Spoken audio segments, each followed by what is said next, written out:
Selamat siang pemirsa IDEX Channel, kembali berjumpa dalam IDEX First Session Closing.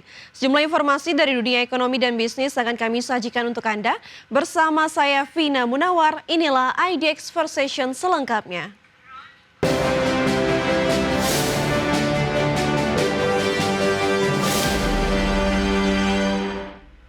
Pemirsa, Komisi Pengawas Persaingan Usaha atau KPPU mulai melakukan kajian mendalam terkait kekosongan stok BBM di sejumlah SPBU swasta. Kajian yang dilakukan KPPU guna memastikan persaingan yang sehat dan mencegah adanya monopoli. Menyikapi kelangkaan stok BBM di sejumlah SPBU swasta, Komisi Pengawas Persaingan Usaha atau KPPU mulai melakukan kajian mendalam guna memastikan persaingan usaha yang sehat, khususnya mencegah adanya monopoli. Menurut Kepala Biro Humas dan Kerjasama KPPU Deswin Nur, kajian KPPU ini berfokus pada ketersediaan, mekanisme penetapan harga, struktur pasar, serta perilaku pelaku usaha guna memastikan persaingan yang sehat dan pasokan yang aman. Sektor energi merupakan salah satu sektor yang prioritas dalam pengawasan KPPU, sehingga sejak awal tahun KPPU sudah melakukan kajian atau penelitian terkait sektor tersebut. Adalah menyikapi persoalan kelangkaan BBM non-subsidi belakangan ini, kami juga sudah melakukan pendalaman yang dibutuhkan. Kami sudah mengundang berbagai pihak yang terkait, baik itu pelaku usaha maupun pemerintah, serta mengumpulkan data-data maupun informasi yang diperlukan. Saat ini seluruh informasi tersebut sedang diolah oleh teman-teman di internal. Kami berharap hasil kajian tersebut dapat disampaikan dalam waktu dekat ini. KPPU juga sudah berkoordinasi dengan Kementerian ESDM, termasuk mengumpulkan data dengan memanggil Pertamina serta badan-badan usaha swasta yang menyalurkan BBM non-subsidi. Jakarta, Ade Firmansyah, IDEX Channel. Terkait kelangkaan stok BBM yang terjadi di sejumlah SPBU swasta, Direktur Eksekutif Center of Energy and Resources Indonesia atau SERI, Yusri Usman menilai pemerintah tidak konsisten dalam menerapkan kebijakan distribusi BBM yang mewajibkan memberikan kesempatan yang sama kepada badan usaha swasta penyedia BBM sehingga memberikan pilihan bagi masyarakat untuk memilih BBM dengan kualitas terbaik. Menurut Yusri, dibutuhkan gerak cepat dari pemerintah untuk memberi ruang bagi pelaku usaha menambah pasokan BBM yang selama ini mengalami kelangkaan. Tak hanya itu, Yusri juga tidak sepakat dengan langkah pemerintah yang berencana mewajibkan pengelola SPBU swasta melakukan impor minyak satu pintu melalui Pertamina. Langkah ini dianggap Yusri merupakan bentuk monopoli usaha.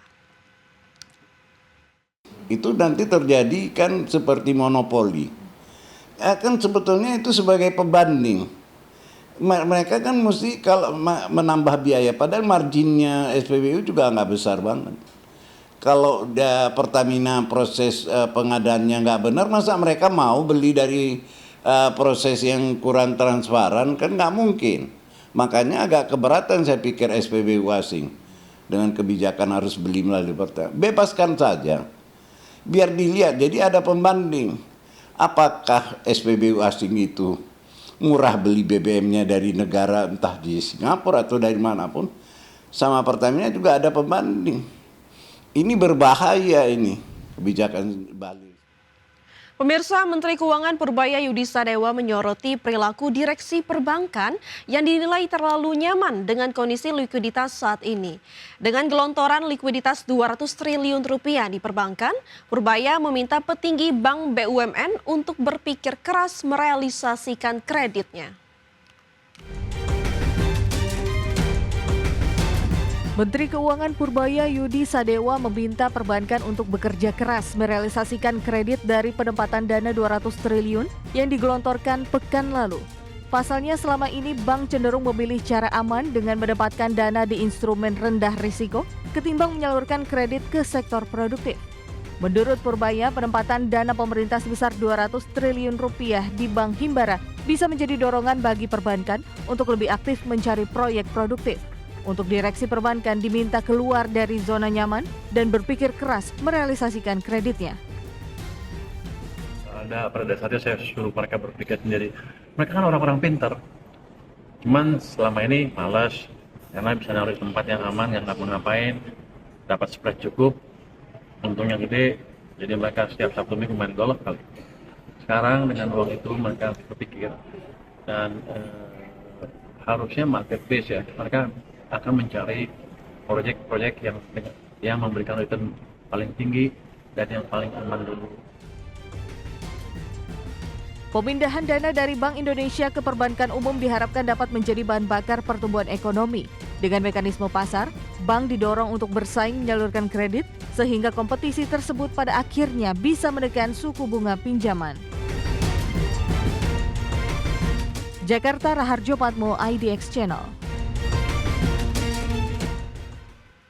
Kita ke informasi lainnya pemirsa, Bank Indonesia menyelenggarakan Festival Ekonomi Syariah atau FESYAR Regional Jawa tahun 2025 di Surabaya pada 12 hingga 14 September 2025.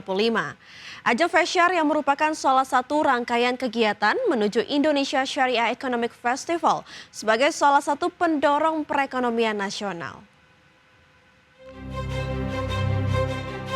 Dalam rangka mengakselerasi pengembangan ekonomi dan keuangan syariah di regional Jawa, Bank Indonesia kembali menyelenggarakan Festival Ekonomi Syariah atau FESYAR Jawa yang berlangsung di Surabaya pada 12 hingga 14 September 2025. FESYAR Jawa 2025 ini merupakan bagian dari rangkaian Indonesia Syariah Economic Festival yang akan digelar 8 hingga 12 Oktober 2025.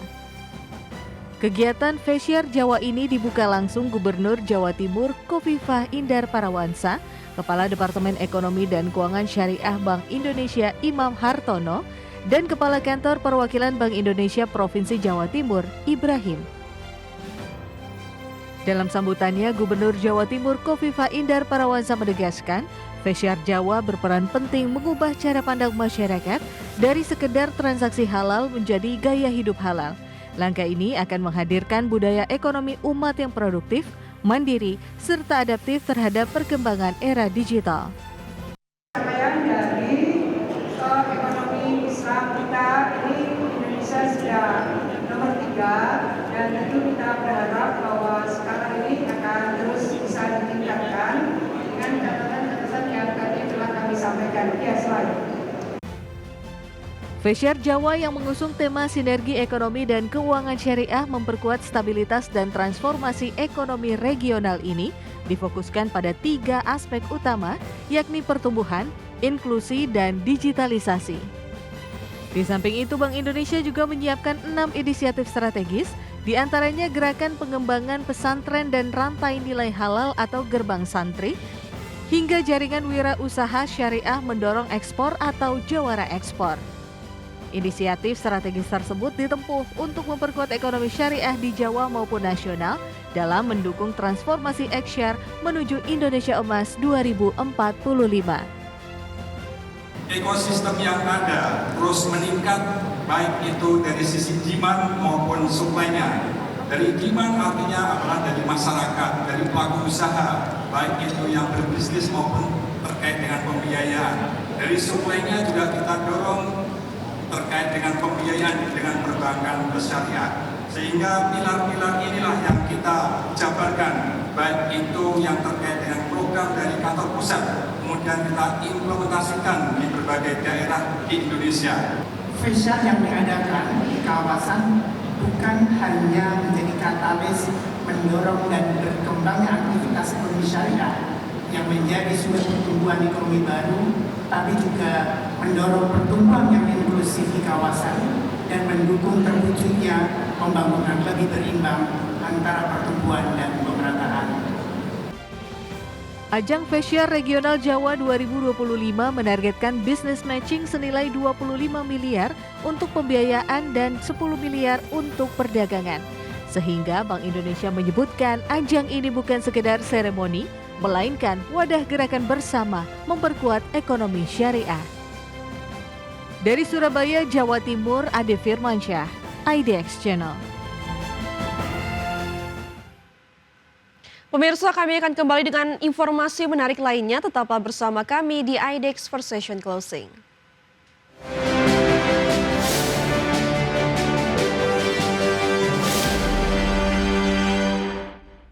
Kembali di IDX for Session Closing pemirsa. PT Alam Tri Minerals Indonesia Tbk atau ADMR menargetkan smelter aluminium milik anak usahanya PT Kalimantan Aluminium Industry mulai beroperasi bertahap pada akhir 2025. Proyek strategis ini diproyeksikan menjadi salah satu penggerak utama industri hilirisasi mineral di tanah air. PT Alam Tri Minerals Indonesia Tbk menargetkan smelter aluminium milik anak usahanya PT Kalimantan Aluminium Industry mulai beroperasi bertahap pada akhir 2025. Corporate Secretary PT Alam Tri Minerals Indonesia Tbk Mahardika Putranto menjelaskan, hingga kuartal kedua 2025 pembangunan struktur baja utama di area smelter hampir rampung. Setelah itu, pekerjaan dilanjutkan dengan konstruksi bangunan, pemasangan peralatan utama potroom, sistem anoda, hingga fasilitas pendukung. Di sisi lain, pembangunan infrastruktur asrama bagi pekerja juga telah menyelesaikan beberapa bangunan utama. Sementara untuk area jeti, peralatan utama termasuk alat bongkar muat sudah berhasil dipasang. Saat ini pengerjaan konstruksi berfokus pada sistem kelistrikan serta instalasi kabel guna mendukung kelancaran operasional smelter nantinya. Perusahaan menegaskan progres pembangunan terus berjalan sesuai target yang ditetapkan. Pada tahap awal, smelter diproyeksikan memproduksi hingga 500.000 ton aluminium ingot per tahun. Adapun perseroan juga menyiapkan rencana ekspansi hingga 1,5 juta ton per tahun melalui beberapa fase pengembangan selanjutnya. Perusahaan optimistis keberadaan smelter ini akan memperkuat rantai pasok industri aluminium nasional sekaligus meningkatkan nilai tambah mineral di dalam negeri. Berbagai sumber IDX Channel. PT XL Smart Telecom Sejahtera Tbk secara agresif menggenjot perluasan jaringan telekomunikasi dengan peningkatan signifikan jumlah Base Transceiver Station atau BTS. Upaya ini menunjang peningkatan kualitas layanan dan kapasitas jaringan di tengah pertumbuhan penggunaan data yang pesat di Indonesia. PT XL Smart Telecom Sejahtera Tbk secara agresif menggenjot perluasan jaringan telekomunikasi. Manajemen XL mencatat jumlah BTS perusahaan mencapai lebih dari 209.820 unit pada akhir kuartal 2 2025 atau naik sekitar 28% secara tahunan dari 163.884 unit pada semester pertama tahun 2024. Pertumbuhan BTS ini semakin mengkokohkan jaringan 4G dan 5G XL di berbagai wilayah, menjangkau lebih banyak pelanggan dengan sinyal yang lebih stabil dan kecepatan akses data yang lebih tinggi. Ekspansi jaringan BTS ini merupakan bagian dari strategi XL untuk menciptakan ekosistem digital yang kuat dan mendukung transformasi teknologi di Indonesia. Dengan jaringan yang semakin luas dan modern, XL siap memenuhi kebutuhan pelanggan yang terus bertambah, sekaligus memperkuat daya saingnya di industri telekomunikasi nasional. Manajemen XL optimis peningkatan infrastruktur telekomunikasi ini akan berdampak positif pada kinerja bisnis dan kepuasan pelanggan. Perusahaan berkomitmen terus berinovasi dalam teknologi jaringan serta layanan pelanggan untuk menghadapi tantangan dan peluang di era digital yang semakin berkembang. Berbagai sumber untuk IDX Channel. Pemirsa, PT Superior Prima Sukses Tbk berhasil mencatat kinerja penjualan yang baik di semester ini, di mana berikut pemirsa informasi selengkapnya.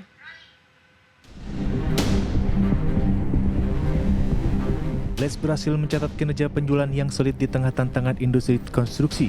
Manajemen BLES menyampaikan bahwa volume penjualan hingga Agustus 2025 mencapai 361.000 meter kubik atau tumbuh 19% year on year dari periode sama tahun sebelumnya. Selain itu, capaian penjualan juga menunjukkan kenaikan 5% secara bulanan dibandingkan Juli 2025, mencerminkan momentum positif yang terus berlanjut. Pertumbuhan ini didukung oleh ekspansi kapasitas produksi dan distribusi yang dilakukan BLES.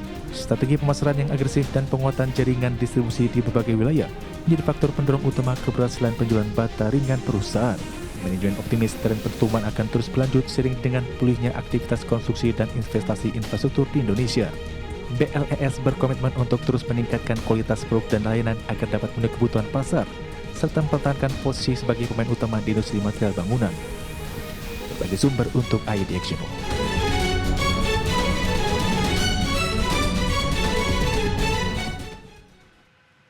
Pemirsa, informasi selanjutnya datang dari PT Panca Budi Idaman Tbk yang tetap optimistis menatap kinerja hingga akhir tahun 2025 dengan fokus strategi pada konsumsi domestik. Produk kemasan plastik perusahaan ini semakin dikuatkan dengan menyasar pasar tradisional dan pelaku UMKM di sektor makanan dan minuman yang dinilai punya permintaan stabil.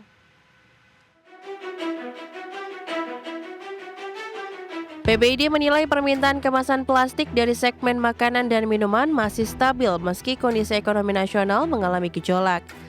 Pasar tradisional dan UMKM menjadi tumpuan utama sebagai konsumen kebutuhan pokok ini sehingga mampu menopang pertumbuhan penjualan.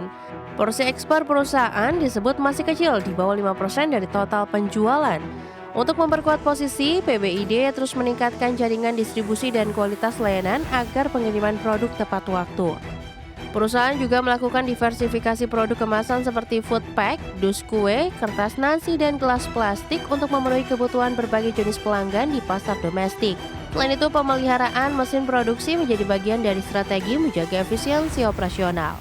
Manajemen PBID optimis dapat mencapai target pertumbuhan penjualan 10% tahun ini dengan dukungan strategi yang menyeluruh.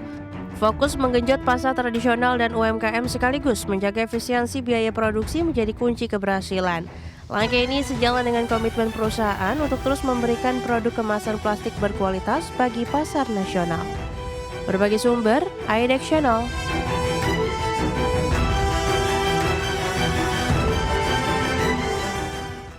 Pemirsa, kita lihat update penutupan sesi pertama IHSG hari ini, di mana IHSG pada hari ini ditutup menguat 0,28% ke level 7.980,23. Di mana IHSG tadi pagi dibuka di level 7.964 dan sempat menyentuh titik tertinggi di level 7.990. Adapun 320 saham mengalami penguatan, 323 saham mengalami penurunan, dan 156 saham stagnan atau tidak bergerak.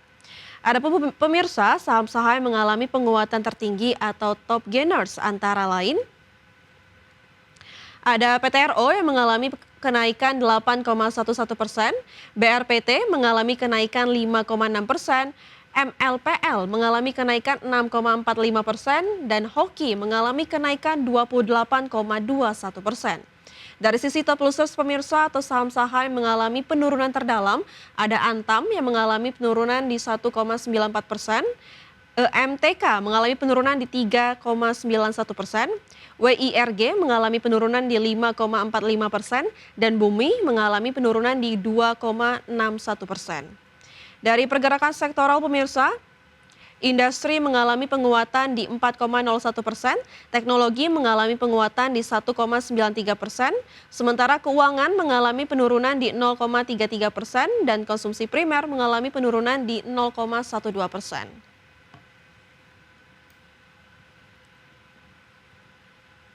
Pemirsa, kami akan kembali usai jeda berikut ini, tetaplah bersama kami.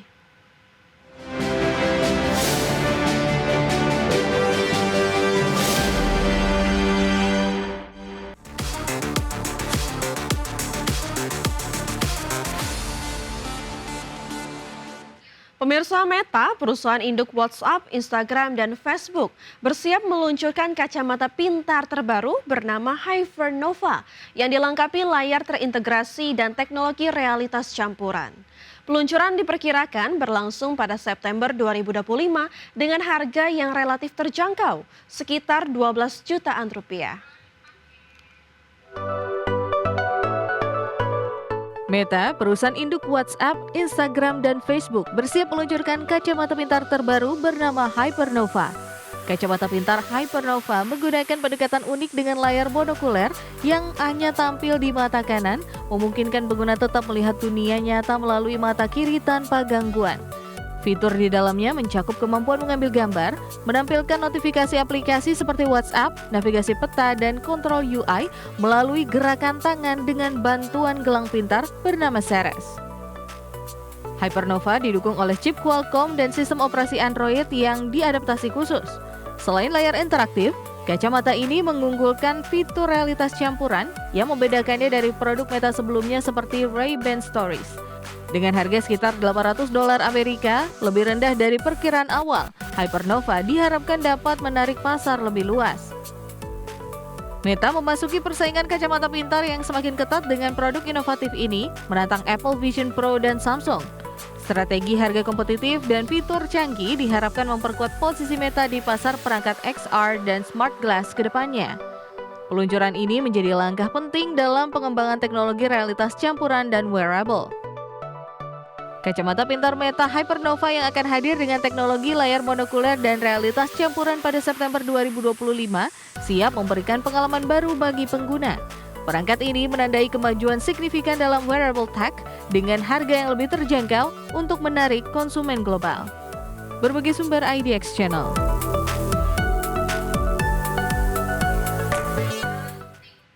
Xiaomi resmi mengkonfirmasi peluncuran seri Xiaomi 17 Pro Max yang akan hadir dengan inovasi layar sekunder di bagian belakang ponsel. Fitur ini dianggap sebagai terobosan desain yang menambah fungsi dan estetika, serta memberikan pengalaman baru dalam penggunaan smartphone flagship.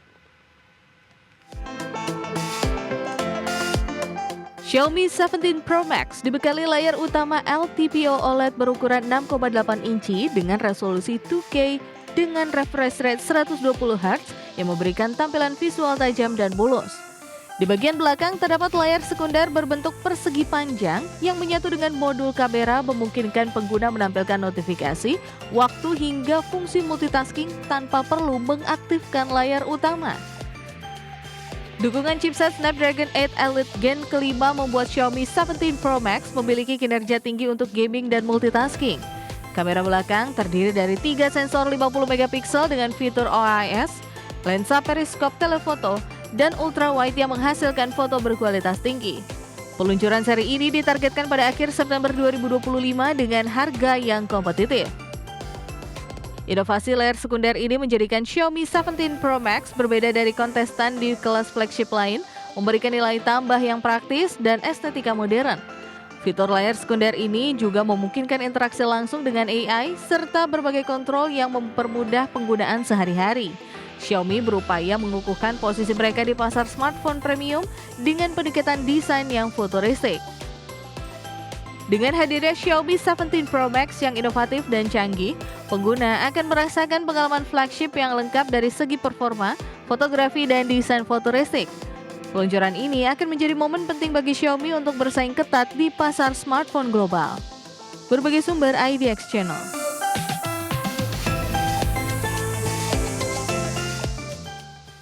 Ya pemirsa, sudah 30 menit kami menemani Anda dalam IDX First Session Closing.